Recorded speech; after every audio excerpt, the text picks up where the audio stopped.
Welcome to the Scariest Things podcast, your gateway to the trends and tropes of the horror genre. This is episode 183, where we are talking about prequels, sequels, and remakes. This is our glowing PSA to Hollywood. This is Mike Campbell, and I'm joined by Eric Lee and Liz Williams. Right, because Hollywood is too lazy to actually come up with anything. So I figure this is our public service to Hollywood, to say to Hollywood, hey, Hollywood, we got some ideas for you that you haven't tapped into just yet. It's that easy. It is that easy. Let me you rephrase. Want to remake stuff? Yeah. Let me give you something to remake that needs a remake. I think 100%. I think Children you're missing of the Corn Part 900. Exactly. Amityville doesn't need to go anywhere else. No, we don't need any more Children of the Corns. No more Amityvilles. We're going to give you the prequels, sequels, and remakes that you need to remake. I think I'm going to put in a rejoinder here that this is minority opinion. This is more like we have bought into the formula because we are offering up prequels, sequels, and reboots rather than original content. So we're actually we are contributing to Hollywood's. Oh no! Au contraire. We are doing the greatest. We're doing the greatest service to both our listeners and to Hollywood. This is free. This is 100% free content and 100% free ideas for Hollywood. Do you know? Here's your trivia. Mm-hmm. What is the film with the most sequels? I'm going to ask Eric first because I think Liz, you might know this since you just did all this research when we spun the wheel with the Jersey Ghouls. Well, I know that Puppet Master has at least 16. So is it like does it need to be like if I say Amityville Horror, which has all these kinds of these are like what I'm talking about is like direct sequels. It's franchised. Direct sequels. Going through sequels. My gut says Puppet Master, but I don't. It sounds like you're going. So, do you know, Liz? I'm trying to remember if anything was higher than Puppet Master. Tremors is up there. Yeah, I think Eric, you might be half right. I'll give you half right. Mm-hmm. Half right. The answer is Witchcraft, which has 15. Holy shit! I think a couple of the Puppet Masters are sort of like Puppet Master versus Evil Bong versus the Ginger Dead Man, and then they're not like exactly direct sequels. And they have Puppet Master: The Littlest Reich is outside of the right. It's like it's an Elseworlds. Exactly. Kind of thing if you're gonna bring in the comic book Witchmasters has 15. 15. Okay. Who has the most remakes? 14 too many. Most remakes. Dracula. Yeah, I think Dracula. I mean, Dracula's appeared in over 200 movies, and Frankenstein has appeared in, I think as we discovered, probably close to 200 movies. So it's got to be Frankenstein or Dracula. After that, there's really been 3 Mummy remakes.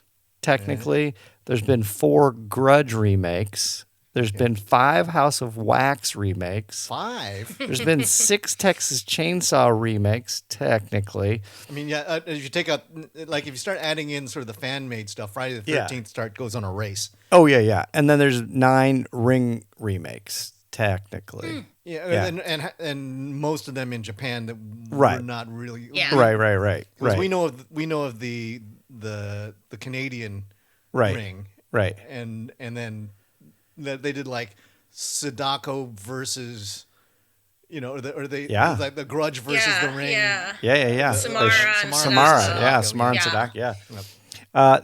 Good news is nobody is doing prequel remakes.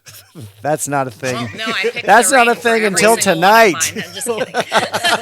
That's a threat right there. That's what prequel remake. It's happening. The prequel remake. We need to remake prequels. Whoa! Because you didn't explain it well enough the first time. Okay. Redo.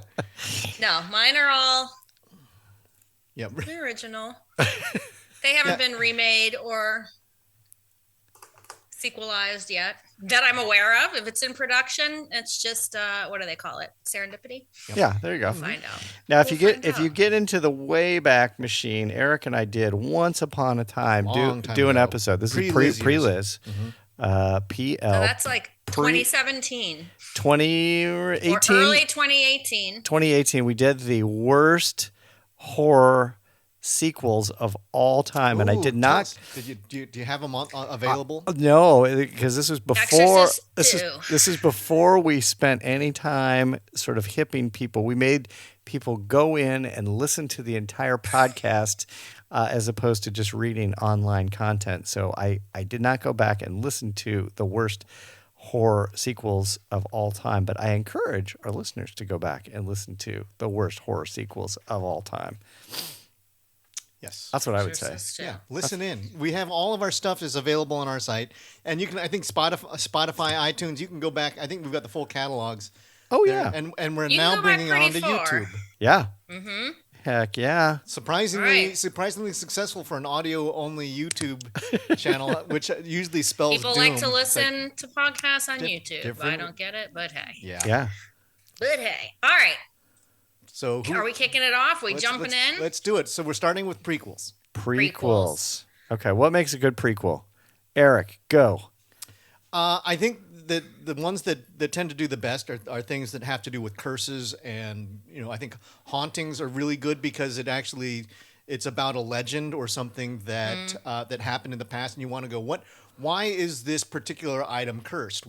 I know that like Talk to Me is going to go up. It's like, what brought us that hand? Right. And that's going to be a great prequel. I thought about saying Talk to Me, but no, they're going to do happening. It. So it's like, all right, not worry about that. But I think that there have been some other things. I think a very interesting redo from the Predator franchise with Prey, where that's a good one. Back. Yeah. And sometimes I think like Godzilla -1 is a prequel in a way that it's sort of a reboot. And it's just a little bit before all the other Godzilla kind of stuff. Everything, yeah. So it's a resetting of the clock. I think that's what you can do, and you can. Do you ever think there's too much exposition behind a prequel? Like do you watch it? Do you see a film that's a prequel and you go, you know what? I didn't need to know. Yes. About Leatherface's second cousin. I was going to say case study, Texas Chainsaw Massacre. It's like too much talking, too much the backstory. It's like you just kind of want to accept the Fireflies for what they are. Sure.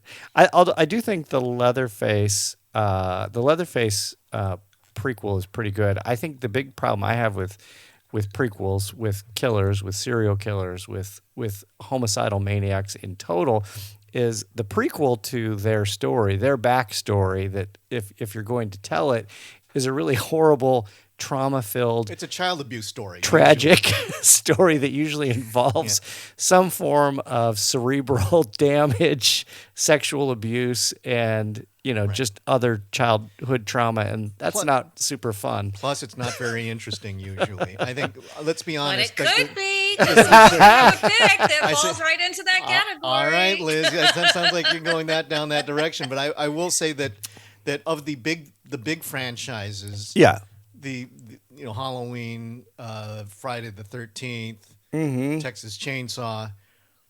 I don't really want. I mean, we did get some glimpses in the new Halloween about you see Kid Michael, and actually you get to see Kid Michael actually in the first Halloween. So they kind of prequelized themselves. Yeah, and you get that in Friday the 13th too. With you get the disturbed Jason's kid, mom, but it's kind of like it doesn't matter. This thing's superhuman, and you just want to see butchery, and that's what people go there for, as opposed to like ghost story type things where it's like there's a legend. That there's something that they're like. I think that I haven't caught First Omen yet. But do they do a good job establishing? Do they ever set the table for it? Yeah, I've heard they really very good do. things from both of you guys. So, anyways, really do. Okay. That said, Liz. That said, have you got a serial killer for us? I do indeed. Yay! I want a prequel because I want an origin story of Ethan Hawke's character, the Grabber from The Black Phone. Yes. Oh. When we saw that film, first of all, seeing Ethan Hawke as a villain was amazing. Second of all, the masks, stunning. Yep. He was super creepy and evil, and I want that story. Yeah. And I feel like Joe Hill could write this story very easily if he has not already, because it's based on his short story. And I mean, it's Scott Derrickson did it. Him and Ethan Hawke are buddies. Like, let's make this happen. That's a good pick. You know, I think because I think what you have is you have a more. I think it's a very interesting villain, who you don't. I mean, you really focus on the boys. I mean, the grabber is. We know there's a creepy dude who's called the grabber, and he's grabbing kids in this suburb of Denver. Yeah. So like, and he. Where'd this come from? Where are these masks? He has like it's not an ice cream truck, but it looks like one of those kind of big like box van trucks. Like, he was a magician. I want to know who this right. is. Yes, that's what it was, a magician. And you know they did just announce coming in 2025 the sequel to The Black Phone. Well, maybe in the sequel they'll put some prequel. The Grabber's Revenge, or The Grabbening. He's dead. The Grabbening. Are you serious? That's what it's called? No. He just wanted to drop the grabbening in there. That's what he was. Yeah, the grabbening. Still grabby. No, Get your hands off. But they are doing it. But if they don't cover his origin story in this sequel, it is prime time to do a prequel to The Grabbening. And and for stories where the villain's dead. Yeah. Spoiler alert. Right. Yeah. That it's best to the prequel is where you can revisit that villain, and if you haven't kind of like laid the breadcrumbs too heavily in the first place, I think and in this case, I think the grabber's a great character to go look into. Oh my gosh, It was Ethan Hawke, the way he played it, the way those masks look. Like, there was everything about that character. I was like, okay, this is a serial killer movie that I would totally watch. I need an origin story. Oh, heck yeah. Yeah, 100%. That's my choice. 100%. I love it. Yep. I love it. Eric? Okay, well... what do you got? I've got a franchise that already has plenty of sequels. Oh. But this is... the way I'm thinking about this is I'm thinking about this like... I mentioned the Predator and Prey, how it went back into a different kind of an environment. Yep. I want to do Hellraiser 1480. I want to do a Spanish Inquisition Hellraiser. Oh, I like directed by Guillermo del Toro or Demian Ruña, who just gave us the When Evil Lurks, right? Yeah. And I think that you go back to the origination of the Lament Box. Isn't he Argentinian though? He is, but I mean, I'd like to do what I want is a Spanish language Hellraiser. Love it. And I like that idea. And then are you listening, Hollywood? But the costumes, I think that you could bring back the Cenobites in ye old frilly collar kind of costumes. But again, because it's about the torture devices and all that kind of stuff, and how awful the Spanish Inquisition is.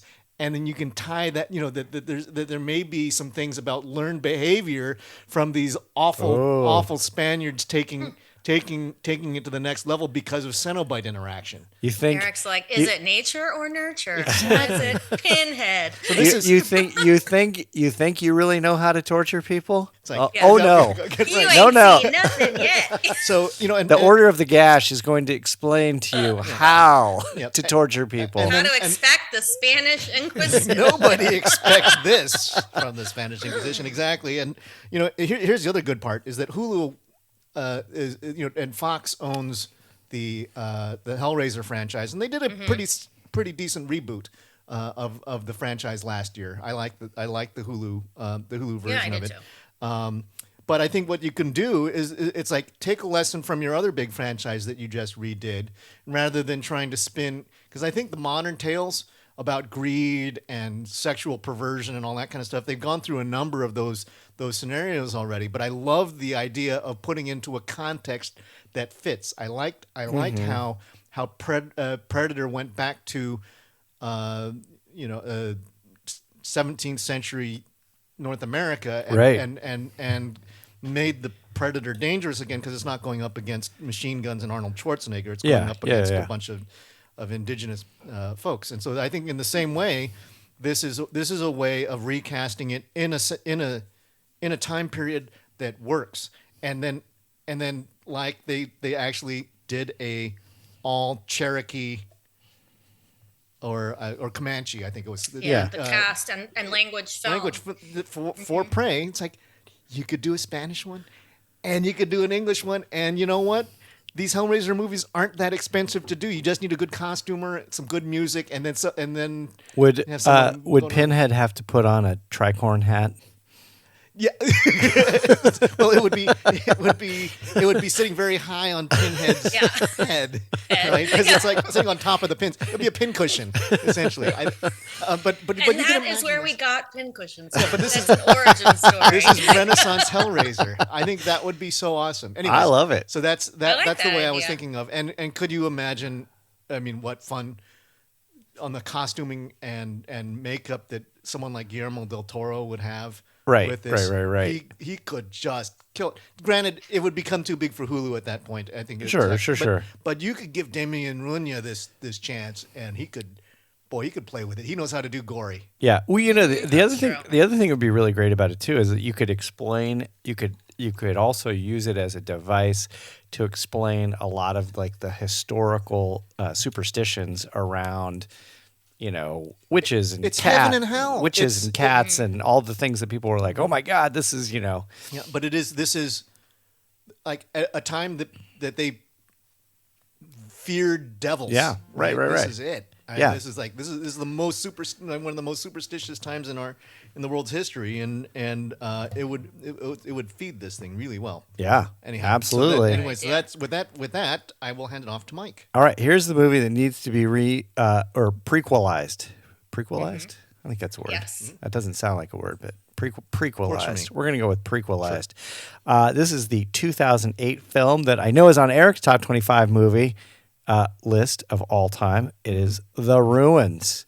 Yeah. Now, here's the reason why it's probably not going to be prequelized, because it did cost $25 million and only pulled down $22 million, which is not a profit. Not super great, especially in 2008 before the age of streaming. But the unanswered questions around The Ruins, and for those of you who haven't seen The Ruins, the story follows a pair of couples on vacation to Mexico who visit a remote Mayan ruin that is inhabited by a maybe demonic carnivorous vine. Yeah. And they may or may not be part of a sacrifice that's entirely unclear. And that's really what I want answers to is like, I think it would be so great if you got into like why that temple? How far back you going? How far back are we going? Why are they worshiping the plants? Are they worshiping the plants? Are space aliens involved? Are the natives possessed? Right. Was it really a sacrifice? I mean, all these questions I think would be so easy to answer. Is it an Aztec god being? Yeah, is it an Aztec Lovecraftian thing? Yeah, is it an Aztec? Yeah, you could. I mean, all those questions. I left certainly after having read the book, watching the movie. I left with all those questions in my mind, and I thought, oh my gosh, that would be perfect. The other one I thought would be really good. You're giving us two. To prequelize. Oh, yeah. I'm loading up. The other one I thought would be really great was the 1979 John Frankenheimer film Prophecy with the Talia Shire. The Mutant Bear movie? Watch. The Mutant Bear movie. And, I mean, much like Prey that you just talked about, much like Hellraisers in Ye Olden Times, you could do the same kind of thing with Prophecy. Like, are there, and answer the questions. Are there other animals that may or may not have been contaminated by humankind? Killer rabbit. You could lean into superstitions and native traditions. You could look at vengeful spirits. All these things. Because that was an environmental disaster. Right. Warning about. Treat Mother Nature better, or mutant bear will come and eat you. Exactly. Right. And exactly. I do think it also happened to fall into Alien had just come out, and so they showed a bear in an egg on the poster, which was like one of the crazy with this like one wild googly-eyed mutant bear in an egg. I love that poster. That's one of my favorite horror movie posters ever. Prophecy, yeah. Prophecy is. It gets a bad rap. I think it's actually a pretty decent film, but I think it's also a film that you could prequelize, and I think you could get at some of these questions because it sets up a lot of these themes and ideas about Native American traditions and colonialism and westward expansion and stuff like that. I think you could toy with that a little bit more into Prophecy 2. So your preference, Bill Girdler's Grizzly or Prophecy? Oh, that's tough. I'm gonna say Grizzly. Yeah, I love Grizzly's a lot of fun, and I love Grizzly. You know what? We're in a moment where you might be able to succeed with another bear movie. Cocaine Bear was one of the. I know.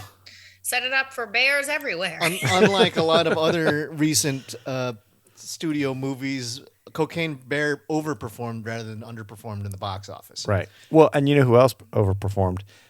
Prophecy overperformed. $9 million budget, $22 million box office. It's the poster, baby. It is the poster, 100%. Double your money. Yeah, works. Yeah.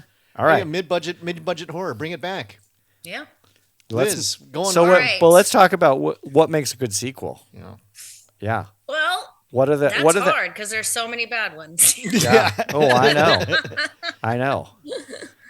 What makes a good sequel? I think that if you have a movie, the movies that beg for a sequel are ones with hanging storylines, right? And those you can see that movies like that intend to do a sequel. I think that if there's, unlike the prequels, I think what you want is a compelling protagonist. I think to move forward, the compelling villain, we've seen that is the way you historically done the franchises. Is we're going to keep the monster, but I think that I think you want something that flows together well. I think one of the series that has done it very well, I think A Quiet Place did a very nice job of picking up the sequel right off the tails of the first movie, and you can watch that as a 4-hour block. Right. You guys wouldn't because that's too much movie. The best example is Scream, up until the new ones that they just did. The connective tissues with there. Sidney Prescott as our main. Scream was great. They've since abandoned that and ruined it. Yeah. But you have to have a character you care about. You also have to have not like loose ends to the story, because they don't have to be loose. You can have things tied up. You just have to have a way to unravel the string, or for the string to get tied to something else and develop a new thread. So it's not really, I don't think, a loose end, but it could be, okay, this was happening in the main action, but what was happening over here? Yes. There's a lot going on, a lot to draw your eye. Yeah, I think you got to have a really clear, concise through line. To connect the two things together. And I think you do that. You do that through the protagonist, as you pointed out. And if you've got a really strong protagonist like a Sigourney Weaver or something like that, the sequel just sort of writes itself.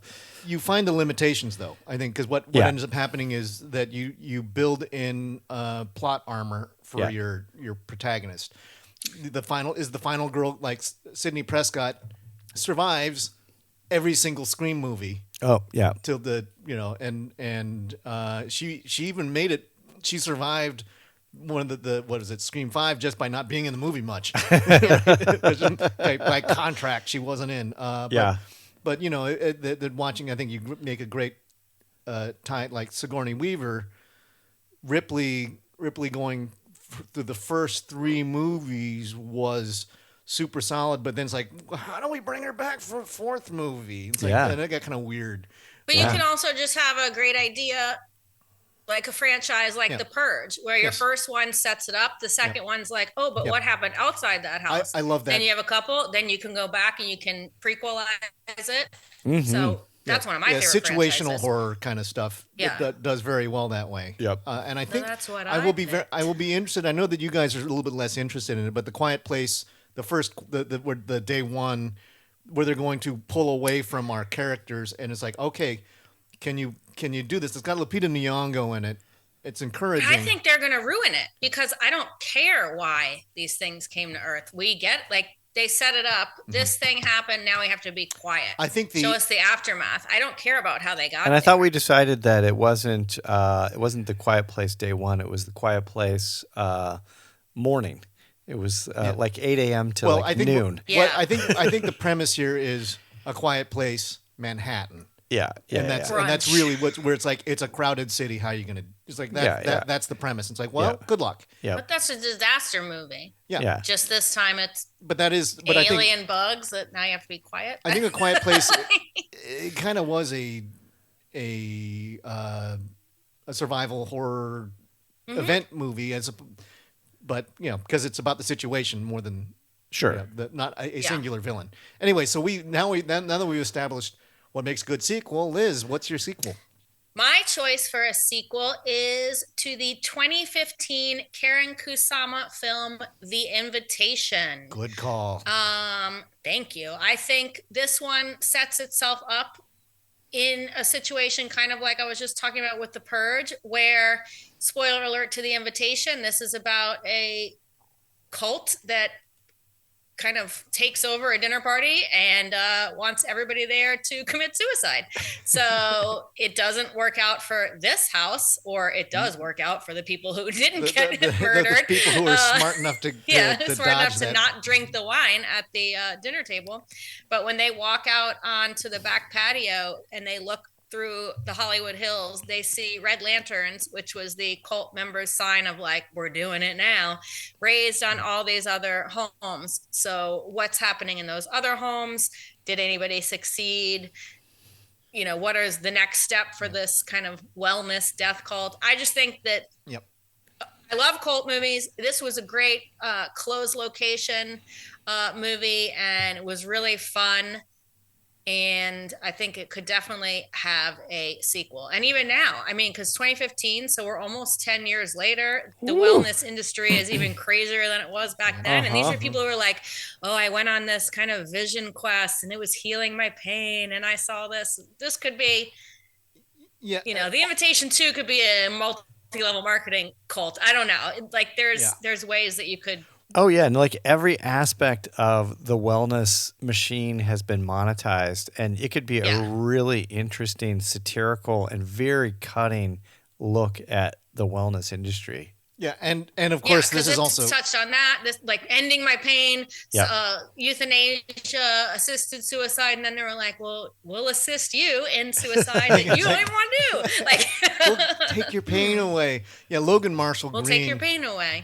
So good in this movie as the suspicious guy. Yeah. And everybody else is like, why are you so upset, man? Come on. This is because they're also like it almost has elements of see no evil. Like, don't make this weird. Like they're weird. Just it's fine. Have a glass of wine. Get through dinner. We're leaving. Like no. Like that kind of it's just cultural differences. They just went to this retreat. They're fine. No, they're not fine. This is a mystery.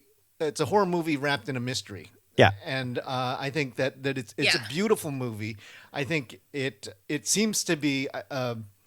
It reminds me a bit of Who Invited Them, in that it's a Hollywood Hills kind of a thing where you're dealing with weirdo cultists and the normies are trying to just get by. But then you also have like the reason this couple's even at the party, it's like his ex-wife and they had lost a son. So like he has to kind of just humor her by going to her weird friend dinner party and,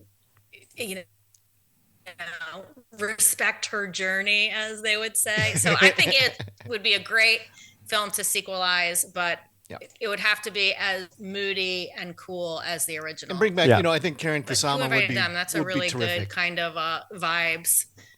I agree, Liz. I agree with every last thing you have said. Every last thing. But I would be totally. I feel like, I would be totally okay if they didn't do, because I do.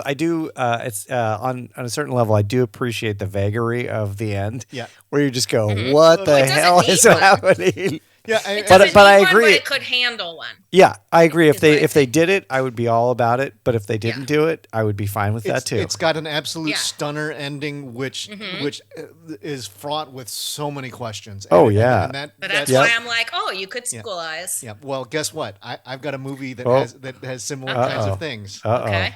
So when you think about movies with a hanging storyline Uh-huh. with a holy shit ending. The Mist.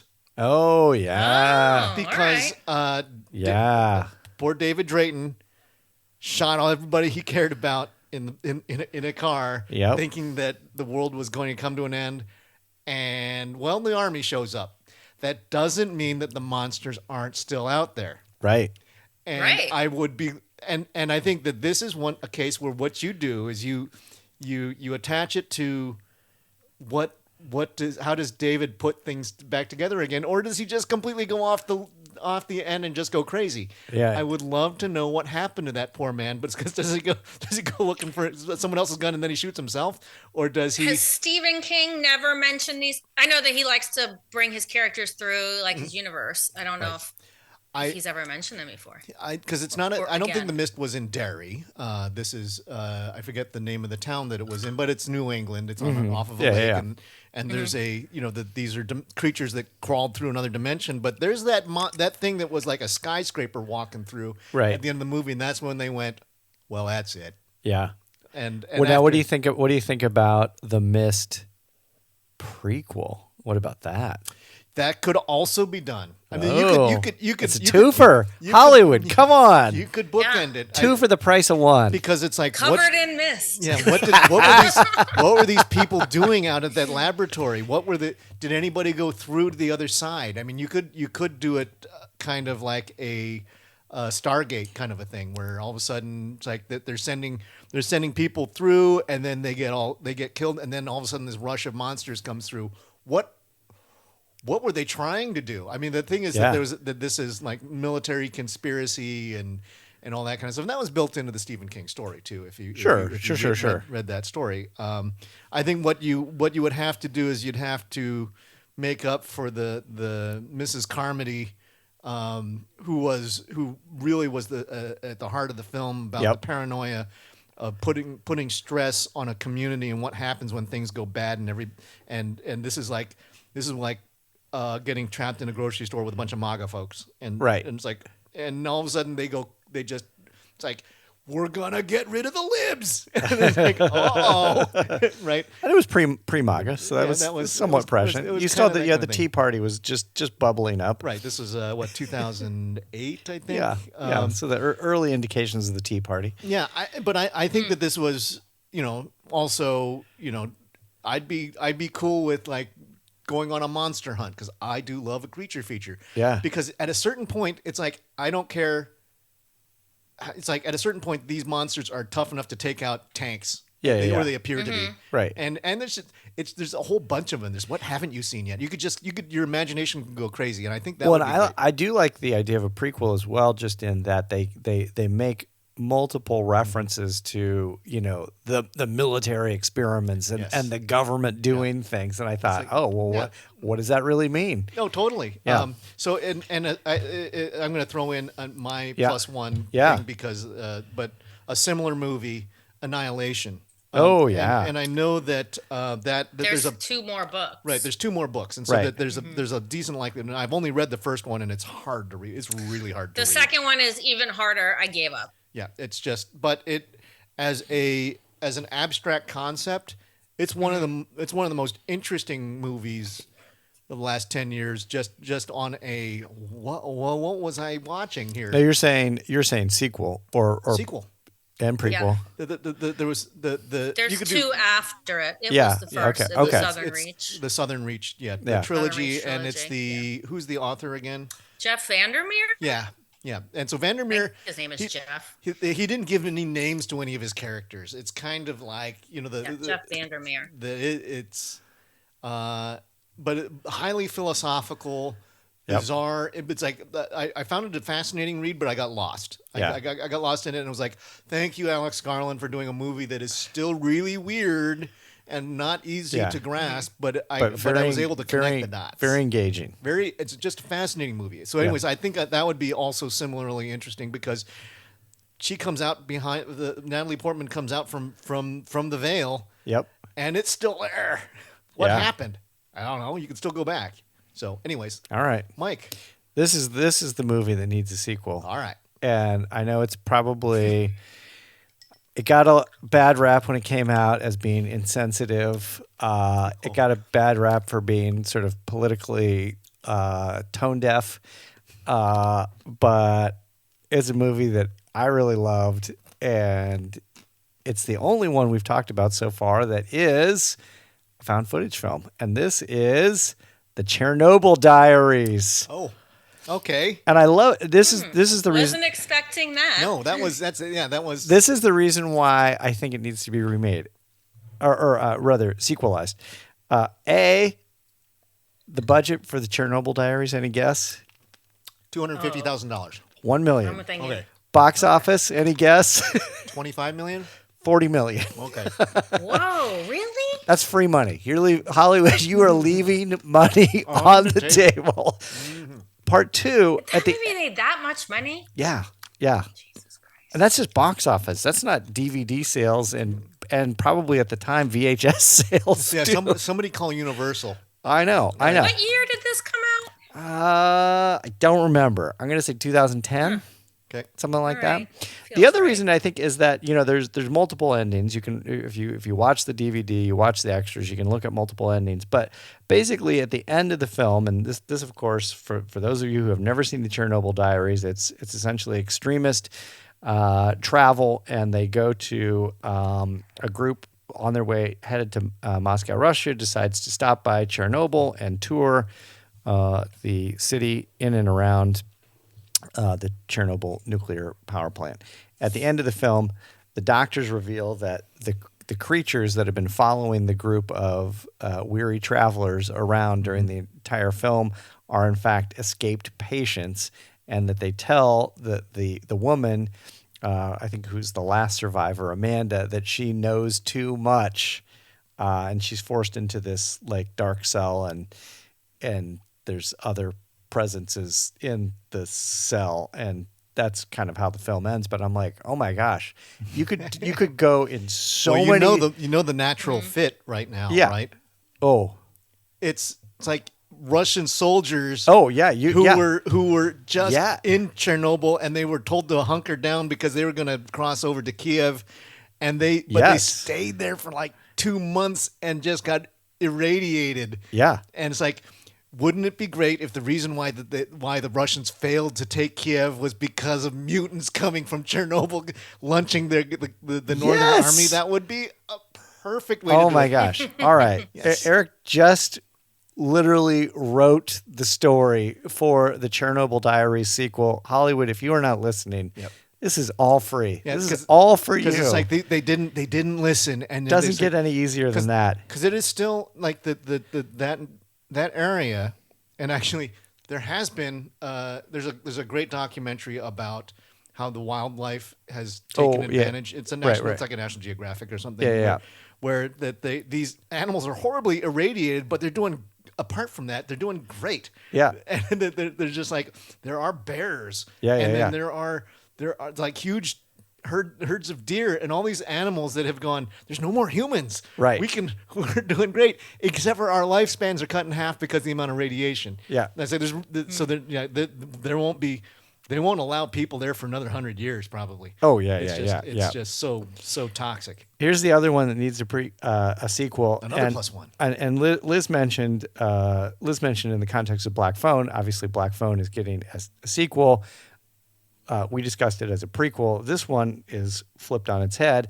It's getting a prequel. It really needs a sequel, and that is Rosemary's Baby.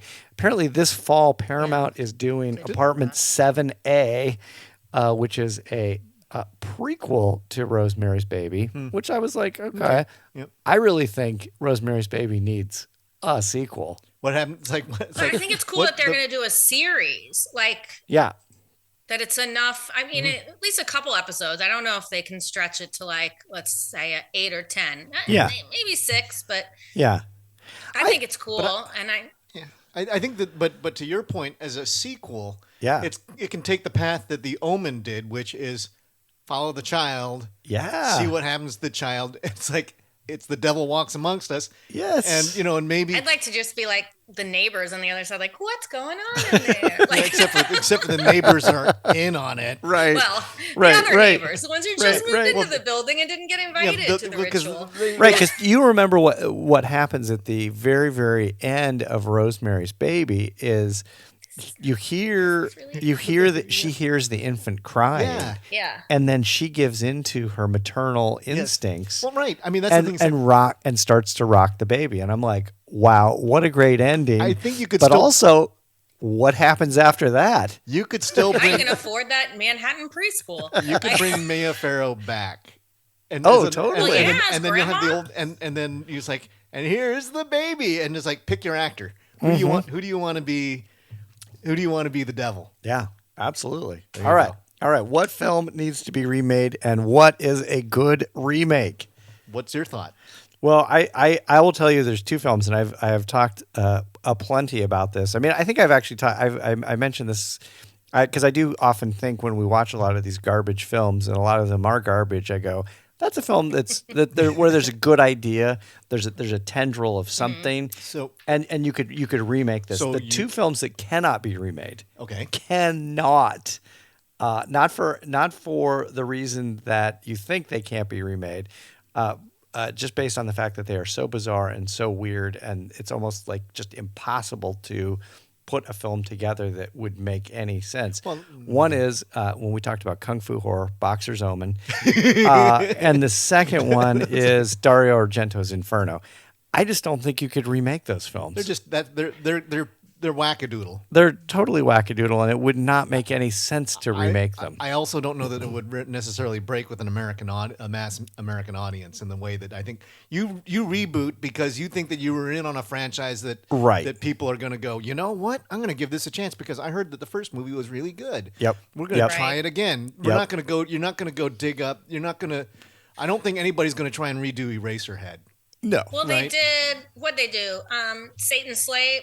No, it's not that. What's the other one? They did. They redid Satan's Slaves. That was one that was redone. What was the other one?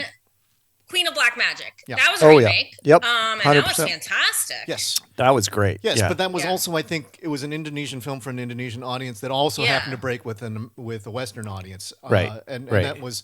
I think that's fair to do. I think sometimes it's saying like, oh, they made this. Let's make this up 40 years ago. We could do it better now with the technology. Like they were trying to do something. Oh yeah, absolutely. But sometimes you just screw it up doing that way. Yeah. 100%. But I don't think. I think Satan's Slaves was a fairly solid storyline that was easy to grasp. Where the Boxer's Omen and Inferno are they're set pieces of just like art house weirdness. It's like or like another one that would fall into that would be Hausu.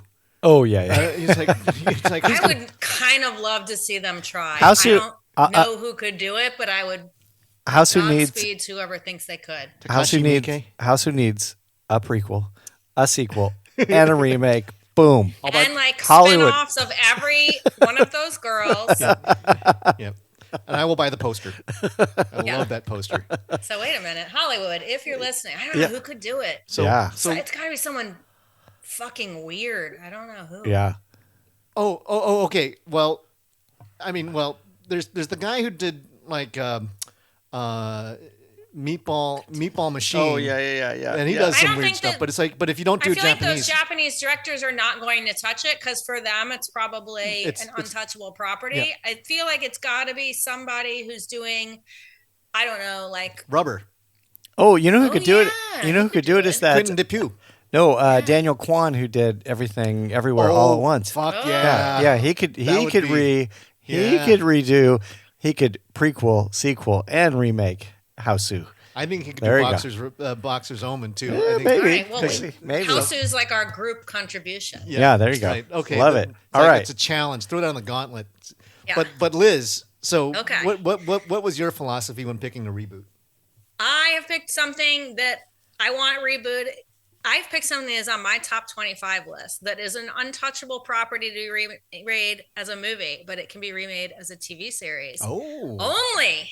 Okay. If it reunites its cast from its previous series, and I want to remake Silence of the Lambs, I want Brian Fuller to do it, and I want the cast of Hannibal to come back to finish the story because they thought about doing it and they got, I don't think it was pandemicked, but I think they got too big. The stars were too big Mads Mikkelsen, to bring it all together. I think they could get him back. I don't think we'd have to do 12 episodes. I think we could do 6. I think we could get him back because he wouldn't have to do much because Hannibal is in a confined location. I don't know who would play Clarice. There would be lots that was my question. Opportunities, but the story is so good, and that cast and that Brian Fuller and that whole group working together in the aesthetics were so. If they could do it with like HBO and make it seriously horror, that is what I want to see. That would make me so happy. And good news, Roger Corman is still around, so he could play the FBI director.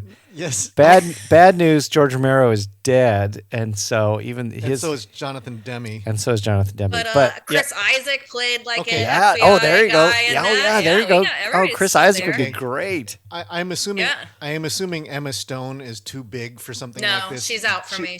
I don't want a known actress. They made a TV series called Clarice, and the little girl in it was quite good, and she did have a Jodie Foster resemblance.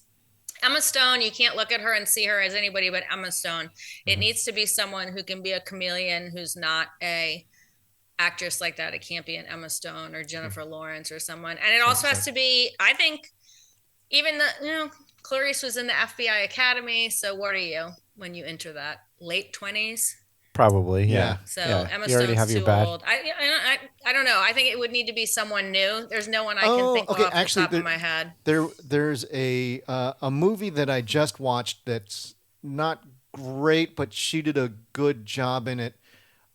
It's because I'm preparing for Crypticon, and there's a trapped in a gas station horror movie. Yeah. Mm-hmm. Oh God, what is it? I think maybe like Eliza Scanlon, who did Sharp Object and played Alma, and that could do it. I think it's got to be someone from TV. And you. I don't know. I don't want it to turn into something where you are looking at the actress and not the character. No, but there's what happens when you put someone like Emma Stone in it. There's an actress who I thought really looked the part. You know who could do it? The girl who was just in Murder at the End of the World. Hang on. She also played Princess Diana in The Crown. Oh. I'm looking her up. There you go. Oh, we can hear you looking her up. Her name is Emma Corrin. Emma Corrin. All right. You got work. She could do it. You got work for the next 2 years, Emma. I could feel like that could work. Okay. So Emma Corrin. She's also in Deadpool, so. But this would be a full retelling of the 91. Yeah. Just sort of, Silence of the Lambs. But you'd be cutting it into segments, and you would be doing more Buffalo Bill background, or how many episodes? They could do whatever they want. They could do the book. I've never read the book, which is a blind spot of mine. What? Yeah. Oh my God. Yeah, you could then have Buffalo Bill's own season. You could do a little bit more, but yeah, if they could make it half as good, 3/4 as good as the Hannibal series, then you'd be good. All right. Eric, what is the film that must be remade? Okay, hold on. I just remembered. Uh-oh. Okay, so the actress who I am going to suggest, girl in the gas station, for that role, and this was a movie called Night of the Hunted. It's not Night of the Hunter, but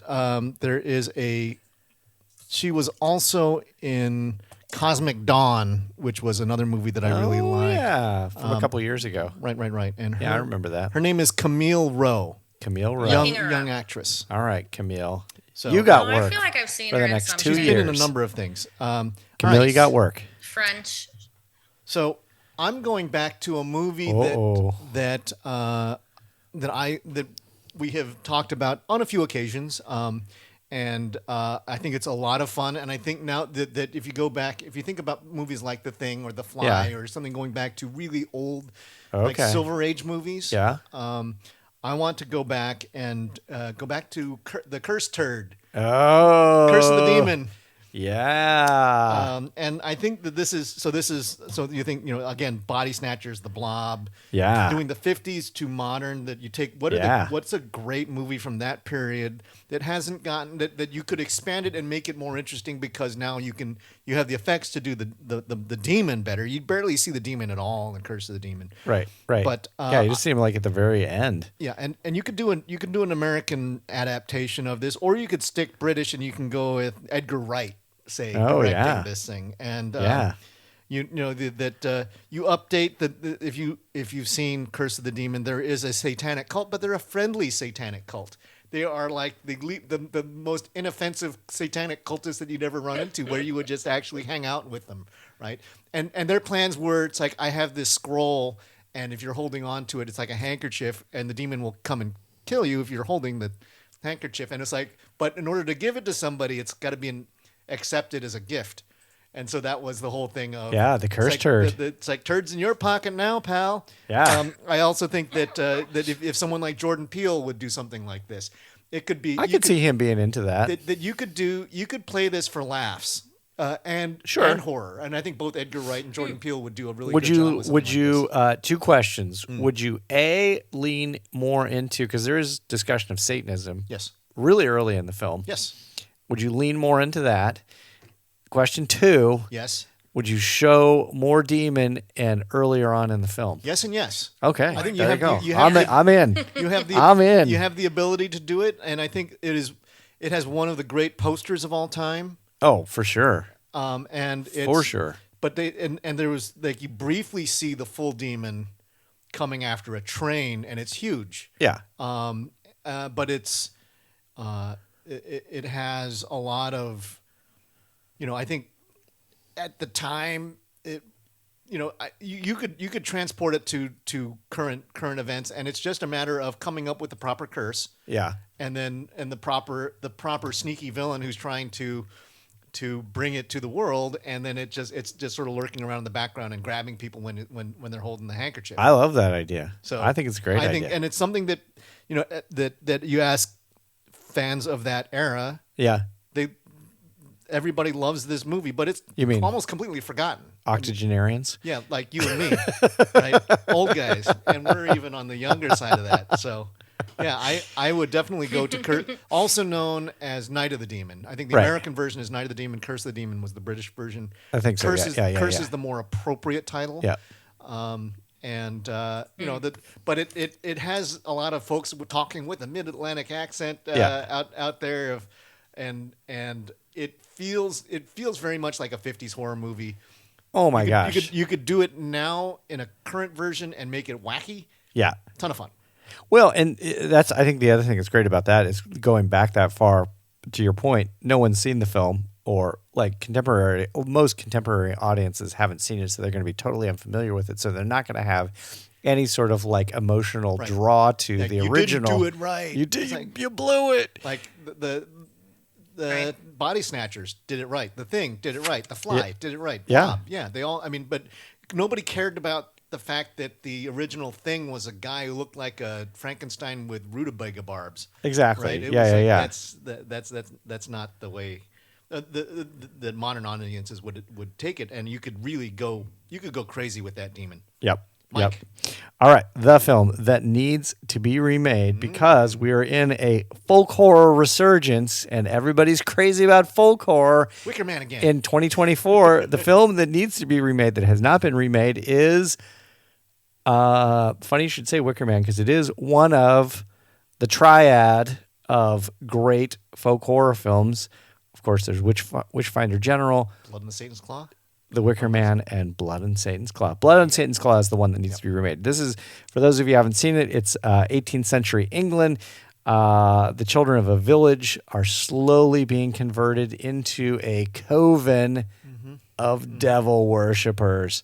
Obviously, a lot of folks didn't see it when it came out. It's gained a cult following. It's gained a folk horror cult following. It is generally considered to be the progenitor of all folk horror in the modern era. And again, folk horror is in. The film is good, not great. I do like it. I think we talked about it in the context of folk horror once upon a time. And I think that's a big qualifier for a lot of these remakes is when they're good, not great. Yep. Right? We can do it better. We can do it better. And again, not just folk horror is in, cults are back in. And so I think a good cult film would be great. And I think to your point about Curse of the Demon is you bring forward sort of a really modern aesthetic. I don't think you set this film in the 18th century. I think you do it in a modern setting, maybe a rural setting. You could even move it to the United States, and the folk horror could come from rural superstitions and or just rural closed-mindedness. But you know who should be directing this, right? No. Ben Wheatley. Oh yeah. Right? 100%. Because he, that 100%. That is his wheelhouse. We'll forgive the Meg 2. Yeah. He needed to make some money, so that he can go do Blood on Satan's Claw. Exactly. Right? Because this is like Kill List, right? Is a modern adaptation of folk horror that has a cult. Yeah. And is absolutely thrilling. Right. It is one of. Yep. I think we've put heaps of praise on Kill List and Ben Wheatley. Yep. And this is in his sweet spot. It is because Blood on Satan's Claw is very British. Yeah. Oh yeah, super British. So, and is and Ben Wheatley. Yeah, I think it's British. Super British. Super British. Yeah. It's also very British. Yep. Yeah. 100%. Or you could, the other thing that you could do is you could say, all right, we're gonna do a spin on it, and we could do Edgar Wright doing it, and it would be wacky Blood on Satan's Claw with with all of his guys. But I think we would prefer sort of the hard edged variant with someone like Wheatley at the helm. Right. I mean, there's some other directors who've done some good, folk horror, but he's the one who would really jump out to me. I like that idea. 100%. 100%. All right, there you go, Hollywood. You are welcome. Yeah, we're doing it. I think you're right, Mike. We're doing it better than Hollywood. Yeah, I think so. Hopefully somebody's listening. These ideas are all free. We don't expect to be credited or paid for any of this. But if you do, we'd like to feel free. go to the premiere. Yeah. We just want tickets. We just want to be on the red carpet. We want to step and repeat. If somehow you heard it here first. I want to see the premiere of The Mist 2 Play Misty for me. I think we can close out with that. No, that's going to be The Mist 4 because it will have the number 4. Yeah. Oh God, yeah, absolutely right, Liz. Yeah. So we have to do multiple sequels, so at least 3 sequels to get to Play Misty.